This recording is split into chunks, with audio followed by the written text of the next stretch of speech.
సిద్ధలలో నేను సిద్ధముగా చేసుకో రాజు రానయ్యున్నాడు. 28వ అధ్యాయం.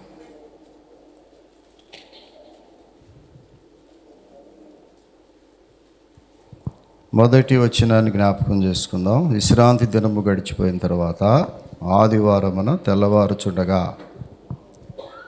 మగ్దలేని మరియయు వేరొక మరియయు సమాధిని చూడవచ్చిరి. ఇదిగో ప్రభు దూత పరలోకం నుండి దిగి వచ్చి రాయి పొర్లించి దాని మీద కూర్చుండెను. అప్పుడు మహాభూకంపము కలిగాను. ఆయన దూత స్వరూపము మెరుపు వలె ఉండెను. అతని వస్త్రము హిమమంత తెల్లగా ఉండెను. అతనికి భయపడుట వలన కావలి వారు వణికి చచ్చిన వారి వరే ఉండిరి. దూత స్త్రీలను చూచి, మీరు భయపడకుడి, సిలువైబడిన యేసును మీరు వెతుకుచున్నారని నాకు తెలియను. ఆయన ఇక్కడ లేడు. తాను చెప్పినట్టే ఆయన లేచి ఉన్నాడు. రండి, ప్రభు పండుకొనే స్థలము చూచి త్వరగా వెళ్ళి ఆయన మృతుల్లో నుండి లేచి ఉన్నాడని ఆయన శిష్యులకు తెలియచేయుడి. ప్రియులారా, మార్కు సువార్తలో కూడా 16వ అధ్యాయము. మార్కు సువార్త 16వ అధ్యాయము. మీరు ఎన్ని ఈ వారంలో లేక గత గుడ్ ఫ్రైడే తర్వాత రోజున ఈ లేఖనాలు జ్ఞాపకం చేసుకుని ఉంటారని నేను విశ్వసిస్తున్నాను. ప్రియులారా, మార్కు సువార్త 16వ అధ్యాయం. విశ్రాంతి దినము గడిచిపోగానే మగ్దలేని మరియయు యాకోబు తెలియని మరియయు సలోమియు వచ్చి ఆయనకు పూయవలనని సుగంధ ద్రవ్యములు కొనిరి. వారు ఆదివారమున పెందలకడ లేచి బయలుదేరి సూర్యోదయమైనప్పుడు సమాధి ఎదుకు వచ్చుచుండగా సమాధి ద్వారము నుండి మన కొరకు రాయి ఎవడు పొర్లించునని ఒకరితో ఒకడు చెప్పుకొనుచుండిరి. వారు వచ్చి కనులెత్తి చూడగా రాయి పొర్లింపబడి ఉండుట చూచిరి. ఆ రాయి ఎంతో పెద్దది. అప్పుడు సమాధిలో ప్రవేశించి తెల్లని నిలువుటంగి ధరించుకుని ఉన్న ఒక పడుచువాడు కుడివైపున కూర్చుండుట చూచి మిగుల కలవరపడిరి. అందుకు అతడు, కలవరపడకుడి, సిలువేయబడిన నజరేయుడైన యేసును మీరు వెతుకుచున్నారు. ఆయన లేచి ఉన్నాడు, ఇక్కడ లేడు. అలాగే లోకాసు వార్తలో కూడా 24వ అధ్యాయము మొదటి వచనాలు. ఆదివారమున తెల్లవారుచుండగా స్త్రీలు తాము సిద్ధపరిచిన సుగంధ ద్రవ్యాలను తీసుకొని సమాధి వద్దకు వచ్చి సమాధి ముందర ఉన్న రాయి దొరలింపబడి ఉంటే చూచి లోపలికి వెళ్ళిరు. కానీ ప్రభు అయిన యేసు దేహం వారికి కనబడలేదు. ఇందుని గురించి వారికి ఏమీ తోచకుండగా ప్రకాశమానమైన వస్త్రములు ధరించి 2 మనుషులు వారి యొద్ద నిలబడి వారు భయపడి ముఖములో నేల మోపి ఉండగా, వీరు సజీవుడైన వానిని మీరెందుకు మృతులలో వెతుకుచున్నారు? ఆయన ఇక్కడ లేడు, ఆయన లేచి ఉన్నాడు. ఆయన ఇంకా గలిలయలో ఉండినప్పుడు మనుష్య కుమారుడు పాపిష్టులైన మనుషుల చేతికి అప్పగించబడి సిలువేయబడి 3వ దినమందు లేవవలసి ఉన్నదని ఆయన మీతో చెప్పిన మాట జ్ఞాపకం చేసుకోండి వారితో అనిరి. యోహాను గారు కూడా ఈ మాట ఎవరు రాశాడో చూద్దాం. యోహాను సువార్త 20వ అధ్యాయము మొదటి వచనాలు చూస్తే, ఆదివారం ఇంకను చీకటిగా ఉన్నప్పుడు మగ్దలేని మరియ పెందలకడ సమాధి వద్దకు వచ్చి సమాధి మీద ఉండిన రాయి తీయబడినట్టు చూచెను. గనుక ఆమె పరిగెత్తుకొని సీమోను పేతురు వద్దకును యేసు ప్రేమించిన ఆ మరియకు శిష్యుని వద్దకు వచ్చి, ప్రభువును సమాధిలో నుండి ఎత్తుకొని పోయిరి, ఆయనను ఎక్కడ ఉంచిరో ఎరుగుమని చెప్పాను. కాబట్టి పేతురును ఆ శిష్యులను బయలుదేరి సమాధి వద్దకు వచ్చిరి. వారిద్దరు కూడి పరిగెత్తుచుండగా ఆ శిష్యుడు పేతురు కంటే త్వరగా పరిగెత్తి ముందుగా సమాధి వద్దకు వచ్చి వంగి నారబట్టలో పడి చూచిన కానీ అతడు సమాధిలో ప్రవేశించలేదు. అంతటి సీమోను పేతురు అతని వెంబడి వచ్చి సమాధిలో ప్రవేశించి నారబట్టలు పడి ఉండుటయు ఆయన తల రుమాలు నారబట్టలేదు ఉండక వేరుగా ఒక చోట చుట్టి పెట్టి ఉండుటయు చూచెను. అప్పుడు మొదట సమాధి ఎదుకు వచ్చిన శిష్యుడు లోపలికి పోయి చూచి నమ్మెను. ఆయన మృతులో నుండి లేచుట అగత్యమును లేఖనము వారింకనూ గ్రహింపరైరి. అంతటా శిష్యులు తిరిగి తమ వారి యొద్దకు వెళ్ళిపోయారు. ఎందుకని నేను ఈ 4 సువార్తల్లో ఉన్నటువంటి ఈ విలువైన మాటలు, యేసు ప్రభువారు తిరిగి లేచాడు అని చెప్పటానికి వీలుగా ఉన్న ఈ 4 విషయాలను నేను ఎందుకు చదివి వినిపించానంటే, ఆనాడు శిష్యులే లేఖనము వారింకను గ్రహింపరైరి. దేవుని మాటలు ఈనాడు జనరల్గా మాట్లాడే విషయాలైతే చాలా సులువుగా మానవుడు నమ్ముతున్నాడు, కానీ దేవుని మాటలు, దేవుని వాక్యము చాలామందికి నమ్మకం కనబట్టలేదు.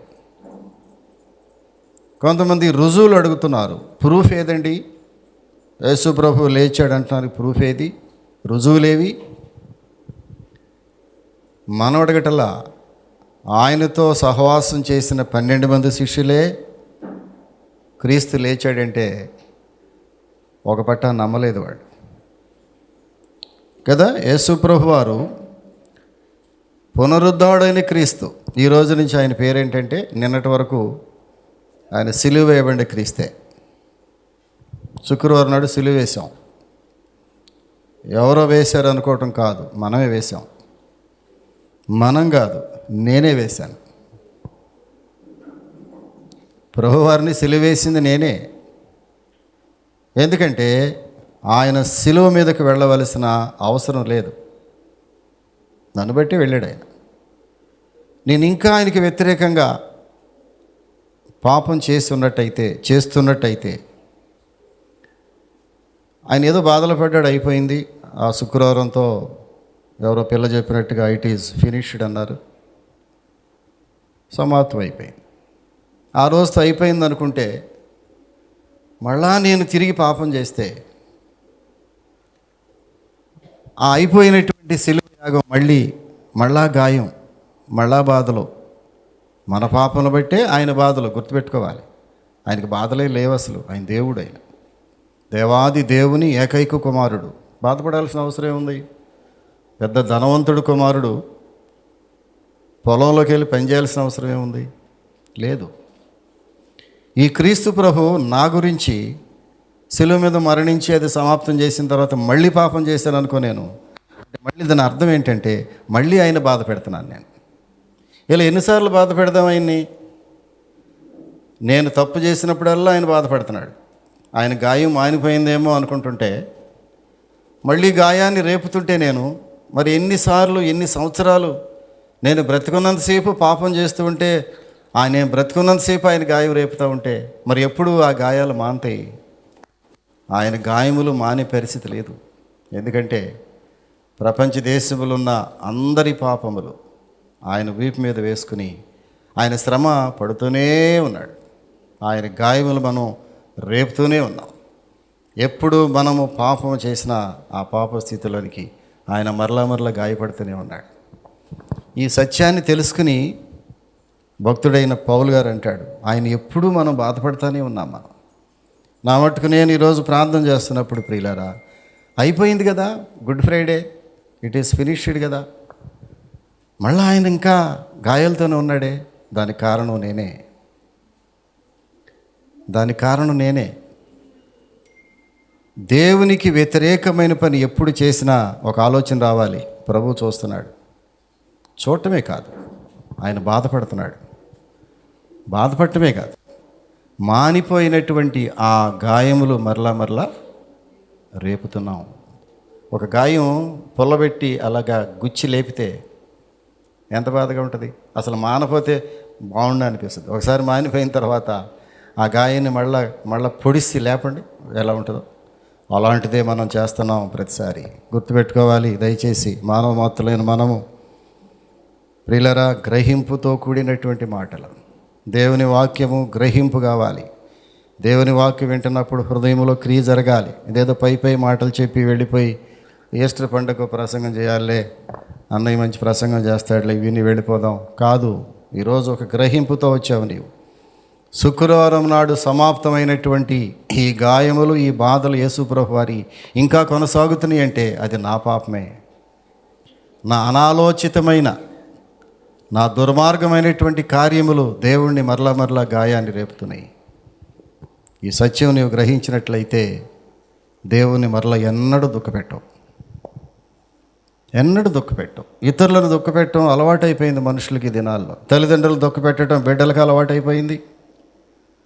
బిడ్డలను దుఃఖపెట్టడం తల్లిదండ్రులకు అలవాటైపోయింది. కొన్నిసార్లు ఈ డైలాగులు వినాలి దయచేసి. సమాజంలో ప్రక్కవారిని బాధ పెట్టడం చాలా సులువైపోయింది మనుషులకి.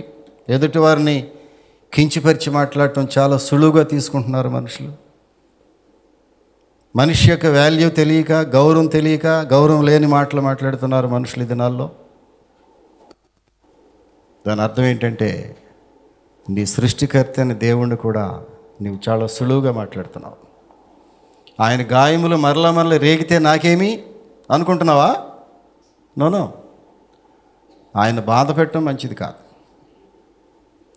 ఆయన నీ కొరకు కన్నీరు కార్చడం ఎల్లప్పుడూ మంచిది కాదు. అది ఏదో ఒక రోజున కన్నీరు కార్చుతాడు. నిన్ను గురించి కన్నీరు కారుస్తాడు దేవుడు. మీరు అప్పుడప్పుడు ఇతరుల గురించి కన్నీరు కార్చే విశ్వాసులు ఉన్నారు ఇక్కడ. మీకు తెలుసు కన్నీరు విలువేంటో. కన్నీరు గారుస్తున్న దైవ సేవకులుగా మాకు తెలుసు కన్నీరు విలువేంటో. ఒక వ్యక్తి ప్రభువులోకి రావటానికి ఎంత కన్నీరు గారిస్తే వస్తాడో మీలో కొంతమందికి పూర్తిగా తెలుసు.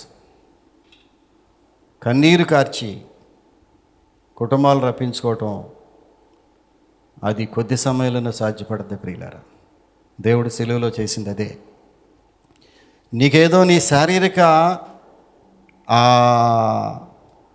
అవసరాలు తీర్చి దేవుడు నిన్ను రప్పించట్లా. అలాగైతే దేవుడు చాలా ఇస్తాడు నీకు. కానీ నీవు దేవుని విలువను తెలుసుకోవాలని దేవుడు ఆశపడుతున్నాడు. దేవుడు ఎంత విలువైన దేవుడో, ఎంత ప్రశస్తమైన దేవుడో, ప్రతిరోజు నీ కొరకు ఎంత కన్నీరు గారుస్తున్నాడో నీవు గ్రహించాలని దేవుని ఉద్దేశం. ఇదే దేవుని వాక్యం ఈరోజు. ఆయన ఎవరో తెలుసుకోకపోవటం ఎంత దురదృష్టవంతులు మనం. యేసు ఎవరో తెలుసుకుంటే, ఆయన ఎవరో తెలుసుకోవటానికి ఎంతోమంది ప్రాధేయపడ్డారు. ప్రభువా నీవు ఎవరు? ఎందుకు దేవుడు అయ్యావు నీవు? ఎందుకు పరలోకాన్ని విడిచి రావాల్సి వచ్చింది? అది ఎవరి కోసం? నా కొరకే అని గ్రహింపు వస్తే నువ్వు మళ్ళీ ఎన్నడూ ప్రభువుని దుఃఖపెట్టవు. చూడండి, ఇక్కడ ఆయన పునరుద్ధరుడైన క్రీస్తు. శుక్రవారం నాడేమో సిలువ మీద మరణించిన క్రీస్తు. మంచి శుక్రవారం, గుడ్ ఫ్రైడే, రమారమి 3 గంటల సమయంలో ప్రభువారిని మిట్ట మధ్యాహ్నం 50 డిగ్రీలు వేడిగా ఉన్నటువంటి ఆ గల్ఫ్, ఆ యెరూషలేం ప్రాంతం అంటే గల్ఫ్, అదంతా కూడా ఇసుక పరలో, ఇసుకే, ఆయిల్ తప్ప నీళ్ళు లేవు అక్కడ, నీరు చుక్క కూడా కనపడదు. అలాంటి గల్ఫ్లో 50 డిగ్రీలు పైబడిన వేడి ఉన్నటువంటి 3 గంటల సమయంలో ప్రభువారిని సిలువేసినప్పుడు ఏం జరిగింది? ఎండిపోయాడు. దేహము ఎండిపోయింది. యేసు దేహము ఎండకు ఎండిపోయి మెలికలు తిరిగిపోయింది. అలాంటి పరిస్థితి గుడ్ ఫ్రైడే మనం చూసాం. ఆ సమయంలో కూడా ఆయన మాట్లాడిన అమూల్యమైన మాటలు, ద వాల్యుబుల్ వర్డ్స్, అత్యంత విలువైన మాటలు, యేసుప్రభు మాటలు చూసావా? ఆయన పలికిన 7 మాటలు ఎట్లాంటి మాటలు? ప్రపంచమును తలకిందులు చేసిన మాటలు ప్రియులారా. కుటుంబాలను, శిథిలమైపోయిన కుటుంబాలను తిరిగి కట్టేటటువంటి మాటలు, పతనమైపోయిన మానవ జీవితాలను తిరిగి నిర్మించినటువంటి గొప్ప 7 మాటలు దాన్ని ఒక్కసారి లోతుగా దర్శిస్తే, నీవు ఆలోచిస్తే, ఒక్కొక్క మాట మన జీవితాలను ప్రభావితం చేస్తాయి. మీరు ఆ 7 మాటల అర్థం గ్రహించలేదు నాకు తెలియదు. మేము ఏ పాటి వారు వాటిని ఎక్స్ప్లెయిన్ చేయటానికి? We are unworthy to explain those huge words. ఈ జ్ఞానం చాలదు మాకు. మీకెప్పుడు ఆ జ్ఞానం వస్తుందంటే, దేవుని సన్నిధిలో మొరపెట్టి, ప్రభువా 7 మాటల యొక్క ఆంతర్యం మాకు తెలియపరచు. ఏదో కొంతమంది మనం నేర్చుకున్న మాటల చేత 7 మాటలకు అర్థం చెప్తే అది అర్థం కాదు ప్రియులారా. 7 మాటలను ఎక్స్ప్లెయిన్ చేసే పెద్దగా దైవ సేవకులు లేరు మన దగ్గర. నేను అలాంటి వాడిని కానే కాదు. నువ్వు ఎప్పుడు అర్థం చేసుకోగలవు 7 మాటలు అంటే? వెళ్ళు, బైబిల్లోకి వెళ్ళు. Go to the Bible directly and meditate the word of God. దేవుని వాక్యాన్ని ధ్యానం చేయి. ఇక్కడున్న వాక్యాన్ని ఇంటికి వెళ్ళి ధ్యానం చేయి. అన్నయ్య బాగా చెప్పాడు, లేకపోతే ఎక్కువ చెప్పేశాడు, లేకపోతే అన్నయ్య బాగా లోతుగా చెప్పాడు, నవ్వించాడు, గట్టిగా ఏడిపించాడు, మమ్మల్ని తిట్టాడు, అవి కాదు. వాక్యం అంటే అది కాదు. ఇక్కడ విన్న కొద్ది వాక్యాన్ని నువ్వేం చేయాలి? ఇంటికెళ్ళి, అమ్మయ్య ఈరోజుకి చెప్పు, ఈరోజుకి అమ్మయ్య అయిపోయింది, ఫినిష్. ఇక మళ్ళీ బైబిల్ పట్టుకుంటే మళ్ళీ ఆదివారం పట్టుకుంటే, అది కూడా ఏమన్నా ఫోన్లు గీన్లు చేసి అమ్మ వస్తున్నారని అడిగితే అప్పుడు నిదానంగా అక్క వస్తున్నావులే అని దీర్ఘం తీసి మరీను చూద్దాంలే అక్క అని కొంతమంది ఫోన్లు చేస్తాను. కొంతమంది చూద్దాంలే అక్క, అమ్మగారు చూద్దాంలే, చాలా ప్రయాసపడతారు దేవుని సేవకురాలు. ఈరోజుకి ఇది అయిపోయిందిలే అనుకునేది కాదు.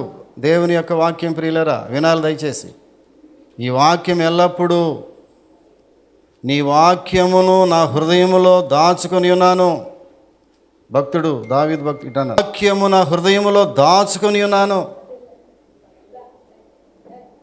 ఎందుకని తెలిసిన? నేను పాపము చేయకుండా ఉండటానికి.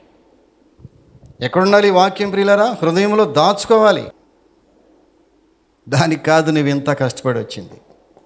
యేసు ఎవరో, ఎందుకు చనిపోయాడు, ఆయన చనిపోవటంలో అంతరార్థం ఏమి దాగి ఉంది? ఆయన కేవలము చనిపోయి అందరిలో కలిసిపోయిన వ్యక్తా? కాదు. అలాగైతే ఈరోజు ప్రత్యేక ఆదివారంగా మనం చెప్పుకోం. ఏంటి ప్రత్యేక ఆదివారం అంటే? బాబు చెప్పాడు ఇప్పుడే, ప్రపంచంలో మరణించిన వారు ఎవరూ తిరిగి లేవలేదు. ప్రపంచంలో మరణించిన వారు ఎవరు తిరిగి లేవలేదు. ఎందుకంటే ఆ ప్రాణము పెట్టడానికి, ప్రాణము తీయటానికి సృష్టికర్తని దేవునికి తప్ప మరి ఎవరికి అధికారం లేదు. ఎవరికి అధికారం లేదు. ఎవరికి ఏదో ఒక హిమాలయాల్లోకి వెళ్ళి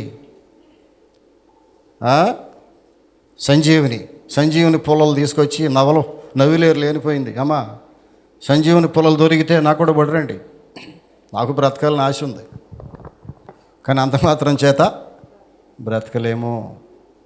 ప్రాణము పెట్టుటకు ఎవరికి అధికారం ఉన్నదో ప్రాణము తీయటకు ఆయనకి అధికారం ఉంది.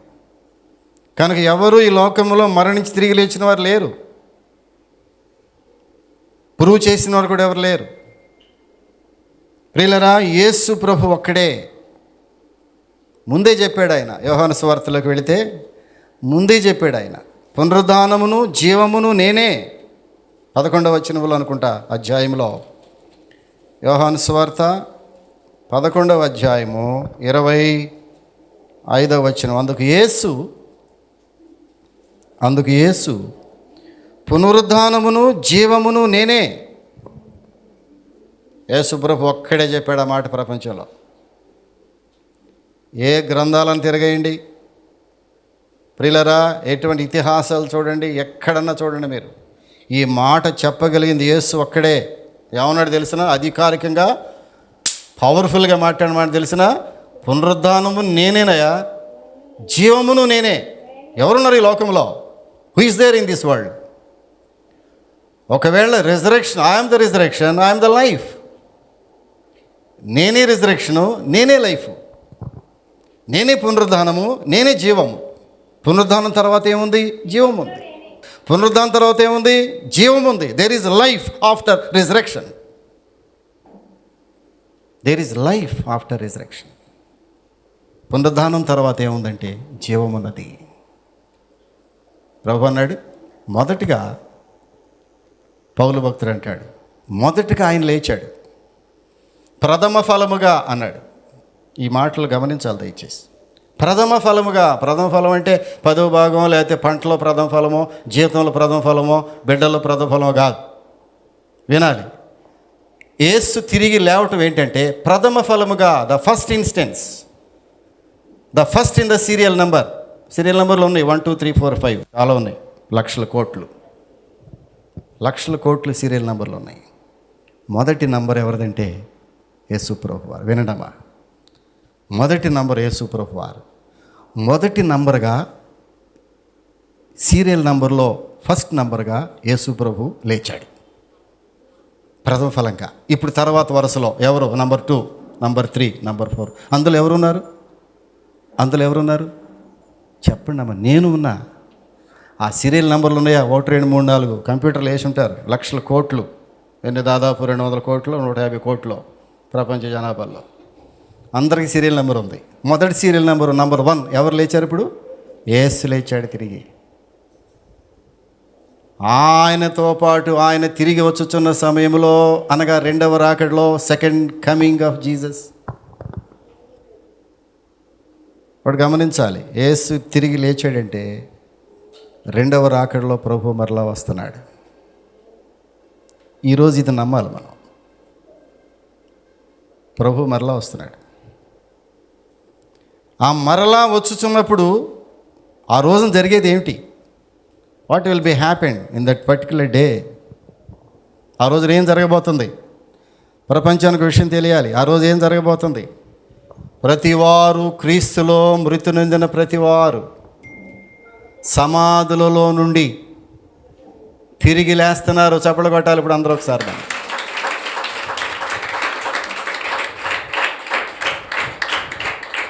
క్రీస్తు ప్రభు తిరిగి వచ్చుచున్న రోజున వస్తున్నాడు లేదా? వస్తున్నాడు. ఆ రోజున జరిగేది ఏంటంటే, సమాధుల్లో ఉండి క్రీస్తులో మృతి పొంది సమాధి చేయబడిన వారు మొదట లేస్తారు.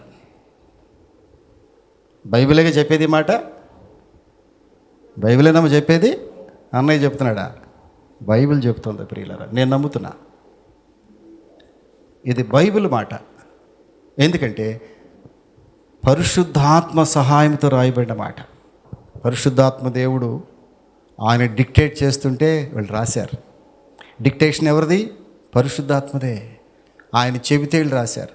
ఓన్గా రాసిన మాటలు కాదు. దేవుడు మరలా వస్తున్నాడు. రెండవ రాకడలో ప్రభు వస్తున్నాడు. వచ్చినప్పుడు జరిగే ఒక ప్రాముఖ్యమైన అంశం ఏంటంటే, సమాధుల నుంచి అందరూ లేస్తారు. దీనికి ప్రూవ్ ఏంటంటే, దీనికి రుజువు ఏంటంటే, మొదటగా ఆయన లేచాడు. ఇదే ప్రూఫ్. దీనికి మించిన ప్రూఫ్ ఏముంది? మొదటగా ఆయన లేచి చూపించాడు మనకి. నేను లేచానంటే మీరు లేచినట్టే. ఎంత కమ్మని మాట మాట్లాడాడు. నేను లేచానంటే దాని అర్థం మీరు లేచినట్టే. అది మనకి చూపించటానికి భూమి మీదకి వచ్చాడు దేవుడు. అది చూపించటానికి వచ్చాడు తప్ప, లేకపోతే పరలోకంలో ఉండేవాడు ఆయన. రావాల్సిన అవసరం ఉండేది కాదు. ఆయన వచ్చి ఏం చూపించాడంటే, ఇదిగో నేను లేచాను కదా, మీరు కూడా లేస్తారు. దీని వలన ప్రపంచానికి జరిగింది ఏంటంటే, ఆయన పునరుద్ధానం వలన there is a hope in every Christian heart. ప్రతి క్రైస్తవ హృదయంలో ఒక నిశ్చయత, ఒక నిరీక్షణ, హోప్ అంటాం దాన్ని. ఓహో, నేను కూడా లేస్తా, నేను మరణించినా ఇబ్బంది లేదు నాకు. ధైర్యం వచ్చింది. ఏంటది? కొంతమందికి మరణం అంటే భయం. ఎవరికి భయం? అమ్మో, ఈ లోకాన్ని విడిచి వెళ్ళిపోతున్నానే, సంపాదన అంతా సంపాదించి వెళ్ళిపోతున్నానే, బిడ్డలను కని వాళ్ళ ఆలనాపాలను చూడకుండా వెళ్ళిపోతున్నానే, నా భర్త ముసలుడు ఏమైపోతాడు, ఈ ముసలిది ఏమైపోద్ది, వదిలిపెట్టి వెళ్ళిపోయి ఎలాగేం చేస్తావు? నువ్వు దీర్ఘాలు తీస్తావంటే కూర్చుంటావు 100 ఏళ్ళు, ఖచ్చితంగా వెళ్ళిపోతావు. ఇబ్బంది ఏముంది? ఎప్పుడు భయపడాలి? ఈ జీవితం ఇంతేనా? మనం ఈ లోకంలో ఉన్నంత వరకు జీవించగలిగిన వారమై ఉంటే మిగతా వారికంటే మిక్కిలి చెప్పాలి, మిక్కిలి దౌర్భాగ్యులము. భక్తుడు అంటున్నాడు, ఈ లోకంలో ఉన్నంత వరకే మన జీవితం అయితే మనం మిక్కిలి దౌర్భాగ్యం అయిపోతాం. అది కాదు మన జీవితం అంటే. ఈ మరణము తర్వాత ఉన్న జీవితము అది శ్రేష్టమైంది, అది పర్మనెంట్. ఈ లోక మరణము తర్వాత కలిగే జీవితం ఉందే, ఇట్ ఈస్ పర్మనెంట్, అది శాశ్వతమైంది. ప్రియులరా, ఎందుకని శాశ్వతమైందా? వినండి, ఈ జీవితం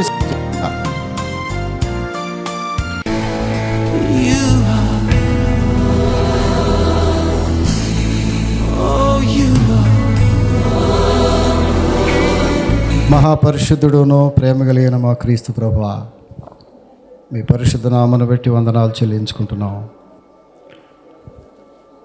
శుక్రవారము మధ్యాహ్న సమయంలో నీవు సమాధి చేయబడ్డావు.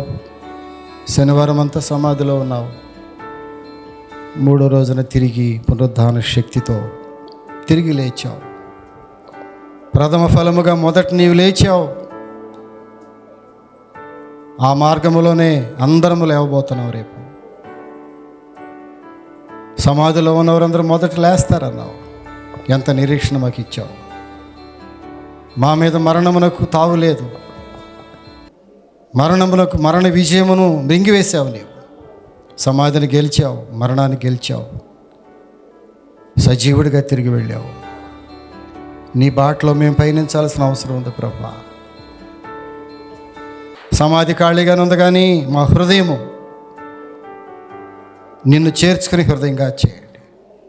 మా హృదయం నిండా నీ ఉండాలి ప్రభా. సమాధి ఖాళీగా ఉంది, కానీ మా హృదయం ఖాళీగా ఉండకూడదు. మా హృదయంలో మీరు చేర్చుకుని వారిగా చేయండి.